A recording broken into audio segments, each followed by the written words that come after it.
इस बार मेरा नेट और जेआरएफ दोनों क्वालिफाई हो गया। जब मैं 3 साल का था तो मेरे पिताजी का देहांत हो गया था। छोटे चाचा का बहुत योगदान रहा आप लोगों को आगे बढ़ाने में। 5-6 महीने के अंतराल मतलब एग्ज़ाम से पहले आप प्रयास करेंगे तो निश्चित रूप से सफलता मिल जाएगी। ज़्यादा लेकिन मेरे लिए कारगर रहा ऑनलाइन माध्यम में। यूट्यूब पे मैं क्लास देखता था, उसका सिलेबस यूट्यूब पे मैं समझा वहाँ का। हिम्मत नहीं हारना है। आप जिस फील्ड में हैं, जिस जगह पर हैं, जिस कॉलेज में हैं, वहाँ पर प्रयास करें जो क्लास लें, और क्लास ना हो तो आप शिक्षकों से आग्रह करें जो क्लास हो। क्लास जब आप लेंगे तो आपको जानकारी मिलेगी, और जानकारी मिलेगी तो आप स्वतः आगे बढ़ेंगे।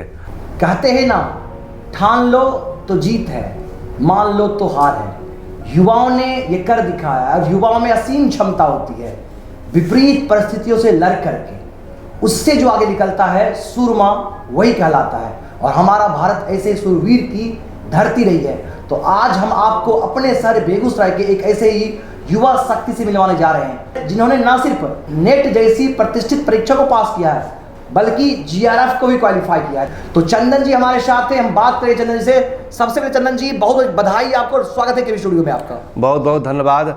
और केबी स्टूडियो को संचालित करने वाले आदरणीय डॉक्टर रोशन सर का भी बहुत बहुत धन्यवाद, जिन्होंने एक यहाँ ज़िले के बारे में और ज़िले से जुड़े हुए जो भी गतिविधियाँ होती हैं और ज़िले के युवाओं के लिए एक प्लेटफॉर्म का माध्यम दिए हैं, उनका विशेष रूप से धन्यवाद। चंदन जी सबसे पहले हम चाहेंगे, अभी आपने जिस प्रतिष्ठित परीक्षा को पास किया है, अब भविष्य के आप प्रोफेसर हैं, आप आने वाले छात्र का निर्माण करने वाले हैं, समाज को एक नई दिशा देने वाले हैं। तो हम चाहेंगे हमारे शहरवासियों से, हमारे व्यूअर्स दर्शक से आप अपने बारे में बताएं। मैं चंदन कुमार, रहने वाला बेगूसराय ज़िले के सदर ब्लॉक के मोहनपुर गांव का रहने वाला हूं। और मेरी शुरुआती पढ़ाई 10th तक मोहनपुर हाई स्कूल से हुई। उसके बाद मैंने 12th की पढ़ाई सिंह नारायण निषाद SNR कॉलेज चमथा से मेरी हुई। और शुरुआत जब मैं 3 साल का था तो मेरे पिताजी का देहांत हो गया था। उसके बाद चाचा ने हम लोगों का बहुत सहयोग किए, और खासकर हमारे छोटे चाचा का बहुत योगदान रहा हम लोगों को आगे बढ़ाने में। उसके बाद 2013 में हम जब ग्रेजुएशन करने गए दिल्ली विश्वविद्यालय सत्यवती कॉलेज, तो वहाँ से मेरी शुरुआत हुई। उसके बाद मैं ग्रेजुएशन कर रहा था, उसी बीच मुझे फिर पारिवारिक कारणों से मुझे बिहार लौटना पड़ा। और मैं यहाँ आया 2 साल, मतलब 2.5 साल मैं घर पे रहा। फिर मैं यहाँ से MA किया।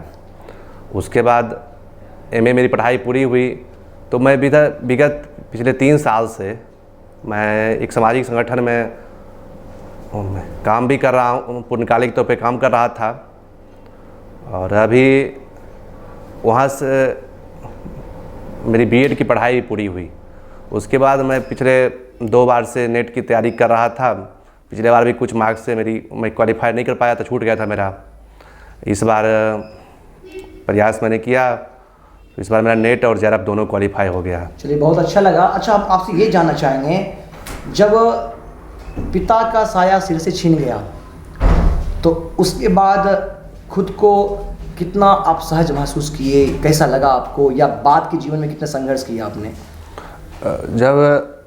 जब मैं गांव के सरकारी विद्यालय में पढ़ता था तो उसमें हम लोग को बहुत अपने साथ में जो भी बच्चे पढ़ते थे उनको देख के बहुत इच्छा होती थी। मैं उनको अच्छे कपड़े पहने, अच्छे मतलब उनको देखता था। तो घर में माँ के पास में आता था तो थोड़ा वहाँ पे अगर मैं कुछ कहता भी था तो माता जी मेरी कहती थी हो जाएगा, पूरा हो जाएगा, सब ठीक कर देंगे।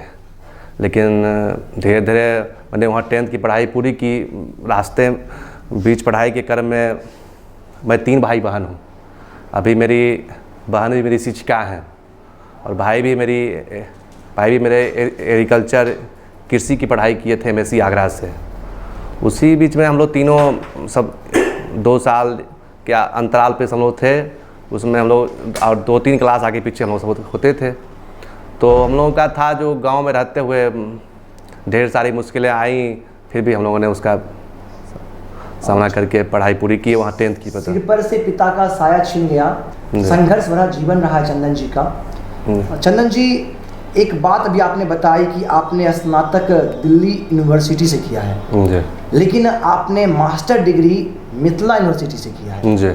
ये थोड़ा सा कहीं ना कहीं आपको नहीं लगता कि लोग अपने शहर से बाहर, अगर हम बात करें जेएनयू की, बात करें डीयू की, या फिर बात करें हम बीएचयू की, इसमें पढ़ना स्टूडेंट का एक सपने जैसा होता है, लेकिन वहाँ से आपको लौटना पड़ा, उस समय कैसा लगा और क्या सोच रहे थे उस समय? उसमें थोड़ा घर में कुछ पारिवारिक कारणों से माँ मुझे हॉस्टल और पीजी के अलावे 1000 रुपये पर मंथ हमको भेजती थी खर्च करने के लिए, और उस 1000 रुपये में पूरा मंथ में चलाता था। उसमें मैं बस पास के माध्यम से, सरकारी बस, डीटीसी की बस से मैं यात्रा करता था, स्कूल जाता था, आता था हॉस्टल। वहाँ दूरी थी सरस्वती कॉलेज से, दूरी अशोक विहार की दूरी 4-5 किलोमीटर के बीच में अंतराल दूरी हुआ करती थी। कुछ जो भी खर्च होता उससे 1000 रुपये में? हाँ। और फिर मैंने यहाँ एमए किया, और फिर मैं सामाजिक संगठन से जुड़ा। मैं विषय कौन सा रखा था आपने? मेरा राजनीति विज्ञान, पॉलिटिकल साइंस। राजनीतिक विज्ञान से आपने स्नातकोत्तर किया, अब उसी से आपने नेट भी किया, जीआरएफ भी किया। चंदन जी, जो मुझे आपके बारे में जानकारी है, आपने इंटर साइंस से मैथ से किया है, और फिर आपने स्नातकोत्तर पॉलिटिकल साइंस से किया है, यानी राजनीतिक विज्ञान से साइंस के स्ट्रीम को छोड़ करके आपने इस स्ट्रीम को चुना, इस सब्जेक्ट को चुना। इसके पीछे क्या कहना चाहेंगे? इसके पीछे मैं जब 2013 में दिल्ली गया था तो मुझे 77% मार्क्स आया था 12th में, और उस समय क्या था, अभी CUCT कोर्स पूरे ऑल इंडिया के सेंट्रल यूनिवर्सिटी में लागू हुआ है, और हमारे समय में बिहार और यूपी वालों, खासकर बिहार वालों का मार्क्स 12th में कम आता था। हम लोगों को 77 पॉइंट कुछ था, समथिंग 78 के आसपास। तो हम लोगों का वहाँ पे पॉलिटिकल साइंस सब्जेक्ट मिला, वो भी हिस्ट्री कॉलेज, नॉर्थ कैंपस से थोड़ा बाहर है। उसके बाद मुझे मार्क्स के आधार पे वहाँ एडमिशन होता था। मतलब ये शुरू से ही बन था कि हम डीयू में पढ़ें? हाँ, इच्छा हुई मेरी। और इस बीच में मैं एक जोड़ना चाहता हूँ, मैं 2011 में चाचा की बेटी, मतलब मेरी बहन, हम लोग बचपन से साथ पढ़ते थे। चाचा मेरे 11 में हमको इम्पल्स इंस्टीट्यूट बनारस में हमको कोचिंग के लिए भेजे थे। वहाँ मैं हिंदी माध्यम से पढ़ाई किया। यहाँ पे मैं थोड़ा हमको कठिनाइयाँ होती थी, और मैं उस बीच में मैं लौट गया बनारस से। फिर उसके बाद मैं 2013 में फिर मैं दिल्ली गया, उसमें चाचा फिर हमको भेजे वहाँ दिल्ली।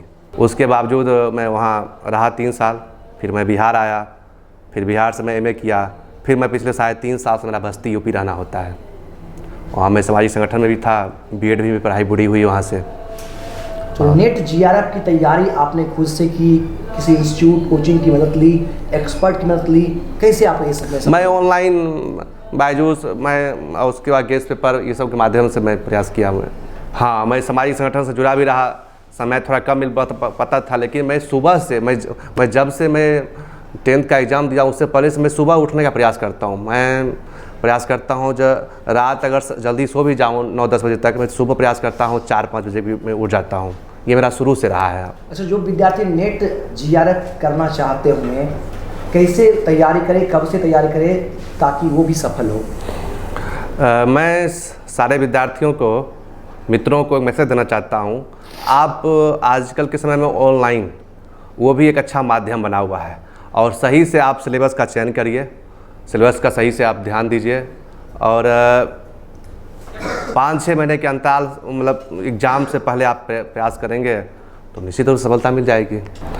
क्वेश्चन बैंक आती हैं पुस्तकें, उसमें अलग अलग कंपनियों की भी 3-4 पुस्तकें आती हैं ज़्यादा, लेकिन मेरे लिए कारगर रहा ऑनलाइन माध्यम ही। ऑनलाइन माध्यम यानी ऑनलाइन से मैं यूट्यूब पे देखता था, मैं यूट्यूब पे मैं क्लास देखता था, उसका सिलेबस यूट्यूब पे मैं समझा वहाँ का। तो क्या अब नेट और जीआरएफ होने के बाद क्या लग रहा है, कैसा क्या सोच रहे हैं? अब मेरा प्रयास है जो अभी असिस्टेंट प्रोफेसर के लिए मैं प्रयास करूँ वहाँ पे दिल्ली विश्वविद्यालय में, और प्रयास कर रहा हूँ मैं दिल्ली विश्वविद्यालय से ही पीएचडी करूँ। मैं दिल्ली विश्वविद्यालय से पीएचडी करें, और एक बार फिर मुझे घूम फिर के दिल्ली विश्वविद्यालय मुझे बुला रहा है, फिर जहाँ से चले फिर वहीं वापस जा रहे हैं। जी, बहुत बहुत शुभकामनाएं रहेगी हमारी आपके साथ कि बतौर असिस्टेंट प्रोफेसर आप दिल्ली विश्वविद्यालय को ज्वाइन करें और हमारे क्षेत्र का मान बढ़ाएं। यहाँ से जो युवा देख पा रहे हैं, बदलते समय के साथ उच्चतर शिक्षा में युवाओं को कहाँ देते, कितना बदलाव आया है?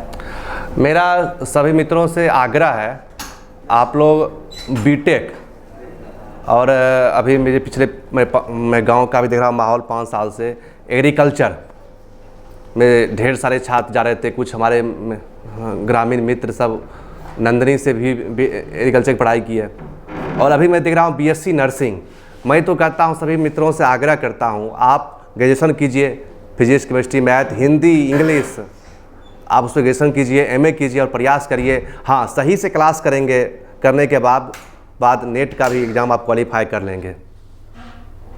ये सही से एग्जाम की तैयारी करेंगे, साथ में पढ़ाई करेंगे तो नेट जीआरएफ जैसी प्रतिष्ठित परीक्षा को क्वालिफाई करके आप प्रोफेसर बन सकते हैं, जैसे चंदन जी बनने वाले हैं। काफ़ी अच्छा लग रहा है। हमारे ज़िले के, हमारे मोहनपुर पड़ोस का एक पड़ोसी गांव है, वहां का एक युवा सफलता पाता है, अच्छा लगता है, और वो भी संसाधन के अभाव में। चंदन जी, एक और प्रश्न आपसे लेना चाहेंगे। आप अखिल भारतीय विद्यार्थी परिषद से भी जुड़े रहे हैं जी, और मैं एक बार जानकारी दे दूं, मैं 2013 में जब मैं दिल्ली विश्वविद्यालय पढ़ने गया था तो उसमें पूरे भारत का एक ही यूनिवर्सिटी था जहां 4 साल का अंडर ग्रेजुएट कोर्स शुरू हुआ था, 4 साल का। उसमें प्रोटेस्ट चला, मैं उस प्रोटेस्ट का हिस्सा रहा, और उसी समय से हम लोगों को सामाजिक संगठन से मुझे जुड़ने का सौभाग्य मिला, और मैं 2013 अक्टूबर महीने से मैं विद्यार्थी परिषद का कार्यकर्ता बना, और यह यात्रा अनवरत जारी थी। भारतीय विद्यार्थी परिषद से जुड़ करके कैसा लग रहा है? उनके साथ बिताया पल, अनुभव?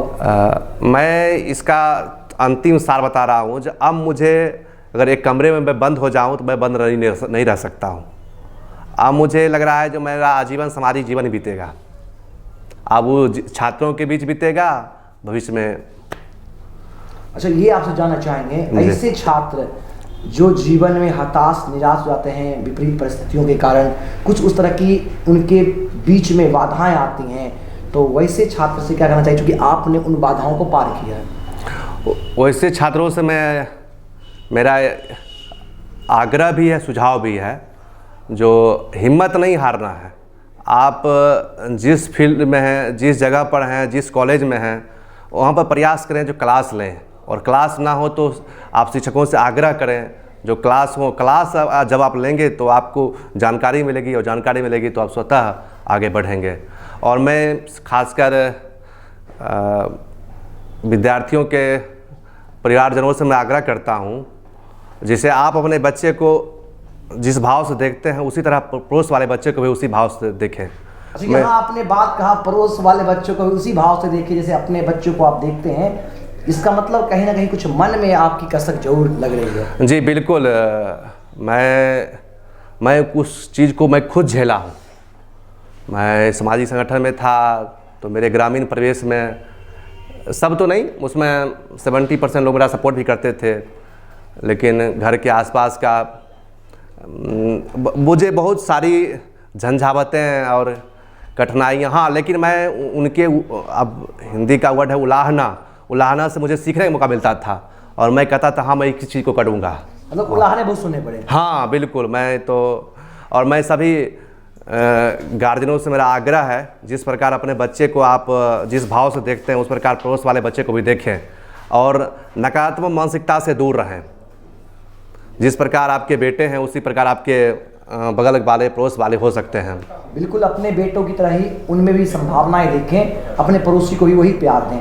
अच्छा, आपसे ये जानना चाहेंगे, इतनी झंझावत आई, इतनी परेशानियां आई, लेकिन आपने सफलता को पाया ही, 2 बार असफल रहे, लेकिन प्रयास जारी रहा, सफलता मिली आपको, आपने मेहनत लगातार करते रहे आप, तो किनके योगदान को अपने पीछे देखते हैं? अभी मेरे छोटे चाचा, उनका 2 महीने पहले देहांत हो गया, बिजली प्रभावित तार की चपेट में आ गए थे, उनका विशेष योगदान रहा। वो जब भी मैं आता था गांव, बेटा तुम अच्छा कर रहा है, तुम्हारा लोग बड़ाई कर रहा है, मतलब वो हमारे लिए सब हर समय खड़े रहे।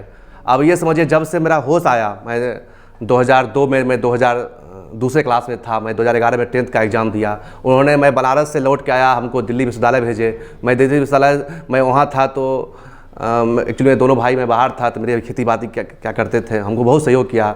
और जब भी मैं आता था इधर, लास्ट बार मेरी मुलाकात हुई जनवरी में, उसके बाद मैं दिल्ली था, घटना के बारे में जानकारी मिली, मैं दिल्ली से मैं आया लौट के, उन्होंने बहुत मेरा सहयोग किया, और ख़ासकर आज उनके बेटे भी हैं जो हम लोग का बहुत सहयोग करते हैं।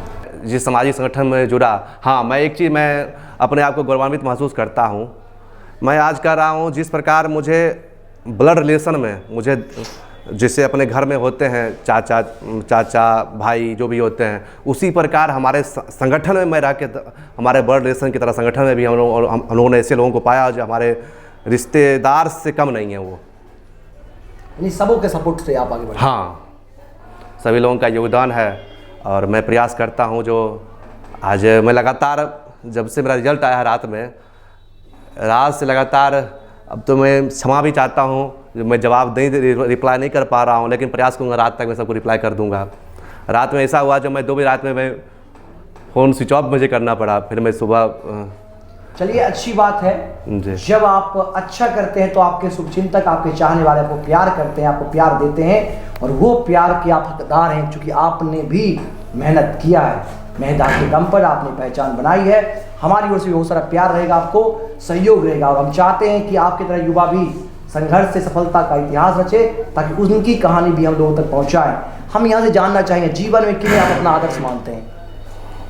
जीवन में आदर्श, मैं सामाजिक संगठन में काम कर रहा था, तो वहाँ पर हमारे सामाजिक संगठन से निकल के अभी वो राजनीतिक क्षेत्र में हैं, और उन्होंने जो शुरुआत किया मैं उनसे बहुत कुछ सीखता हूँ। आज वो 2 बार के सांसद हैं बस्ती से, पर वो भी सामाजिक संगठन में पूर्णकालिक जीवन में लगभग 10 साल बिताए हैं।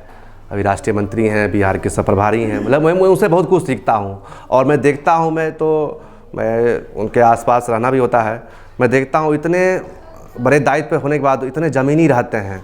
सारे कार्यकर्ताओं से मिलना, सभी कार्यकर्ताओं का फ़ोन रिसीव करना, सारे कार्यकर्ताओं का रात तक रिप्लाई देना, मैं उनसे बहुत कुछ सीखता हूँ। उनका नाम है हरीश द्विवेदी जी, बस्ती के 2 बार से सांसद हैं, बिहार के प्रभारी हैं, भाजपा के राष्ट्रीय मंत्री हैं। चलिए, अच्छा, आपसे ये जानना चाहेंगे, चूँकि युवा, पढ़ाई, राजनीति, ये सारी चीज़ें एक साथ कैसे लेके चलते हैं आप? मैं जब दिल्ली विश्वविद्यालय में गया, उससे पहले मैं विद्यार्थी परिषद के बारे में कुछ नहीं जानता था। मैं 2013 के मई तक मैं ABVP के बारे में मुझे कुछ पता नहीं था। मैं वहाँ गया और उसी समय FYP का कोर्स लागू हुआ था। मैं पहला बैच था जो 4 साल का अंडर ग्रेजुएट प्रोग्राम में एडमिशन लिया था। उसके बाद प्रोटेस्ट हुआ, लगभग 9 महीना प्रोटेस्ट चला। फिर 14 में सरकार बदल गई, फिर उस सरकार ने वापस कर दिया, और फिर आज राष्ट्रीय नई शिक्षा नीति में जहाँ तक हम लोगों को जानकारी है, जो फिर वो 4 साल का अंडर ग्रेजुएट कोर्स आ रहा है। चलिए, अच्छा, आपसे ये जानना चाहेंगे कि वर्तमान शिक्षा जो अभी आप देख पा रहे हैं, आपने दिल्ली यूनिवर्सिटी से पढ़ाई की, आप बिहार से भी पढ़ाई की है, तो क्या अंतर देखते हैं? अंतर, दिल्ली विश्वविद्यालय में मैं था तो वहाँ क्लास होती थी रेगुलर, और मैं बिहार सरकार से थोड़ा आग्रह भी करना चाहता हूँ, जो यहाँ पर नियमित कक्षाएँ नहीं होती हैं, संसाधन की कमी है। अभी जहाँ तक मुझे जानकारी है 30,000 से अप्रॉक्स सिर्फ GD कॉलेज में विद्यार्थी नामांकित हैं, और यहाँ पर जो अगर सारे बच्चे एक दिन एग्ज़ाम हो जाए, सारे बच्चे एक दिन आ जाए, तो हमको लगता है वहाँ 10,000 बच्चों को बैठने की व्यवस्था भी नहीं हो पाएगी। तो मेरा है जो, और इसमें सामाजिक संगठन भी आगे आए। अभी मेरे जिस गाँव का मैं रहने वाला हूँ, उस गाँव में राजकीय कित मध्य विद्यालय मोहनपुर का है, उस गाँव का हाई स्कूल है। तो वहाँ पर सरकारी निधि जो आती हैं, उस निधि पे भरोसा नहीं रखते हमारे गांव वाले। हमारे गांव वाले स्वतः आगे बढ़ के उस विद्यालय के आगे बढ़ाने में, वहाँ के छात्रों की कैसे, वहाँ के उत्थान, छात्रों का भविष्य वहाँ पे कैसे उज्जवल हो, उसके लिए काम कर रहे हैं।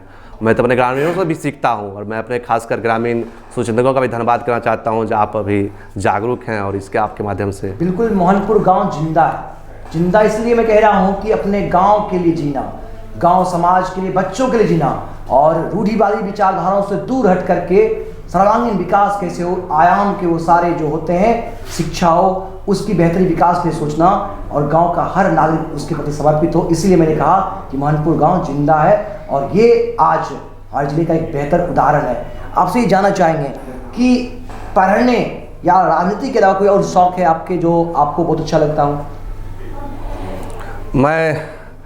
मैं एक्चुअली गाना मैं ज़्यादा सुनता हूँ। कथावाचक हैं राजन जी महाराज, मैं उनका गाना बहुत सुनता हूँ। गाना सुनते, मतलब भक्ति गानों का, खासकर उनका गाना मुझे बहुत अच्छा लगता है। चलिए, बहुत अच्छा लगा आपसे बात करते हुए।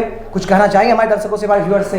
मैं अंत में आप लोगों से मेरा आग्रह है, छात्रों से, मित्रों से, जो आप लोग जहाँ भी रहें, जहाँ भी पढ़ाई करें, पूरे तन मन धन से पढ़ाई करें, और प्रयास करें, जहाँ भी हैं क्लास लें, और क्लास जब रेगुलर रहेंगे तो आप निश्चित रूप से सफलता पाएंगे।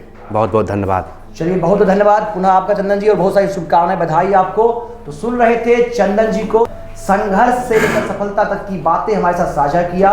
इन्होंने नेट जीआरएफ किया है और भविष्य में ये प्रोफेसर बन करके विद्यार्थियों के भविष्य का, युवाओं के भविष्य का निर्माण करेंगे।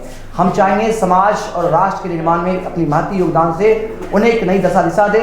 हमारी इनसे यही अपेक्षा और ये आशा है। इसी विश्वास के साथ हम आपसे यह भी कहना चाहेंगे कि विपरीत परिस्थितियों के बाद भी इन्होंने अपनी मेहनत के दम पर लगातार असफलता मिलने के बावजूद भी ये घबराए नहीं और इन्होंने कर दिखाया कि अगर मेहनत करेंगे, धैर्य रहेगा और दृढ़ संकल्प होगा तो सफलता एक दिन जरूर मिलेगी। तो हम चाहेंगे कि आप भी सफल हो इसी सोच के साथ। मिलते हैं एक नई प्रेरक कहानी के साथ, तब तक के लिए बहुत बहुत धन्यवाद।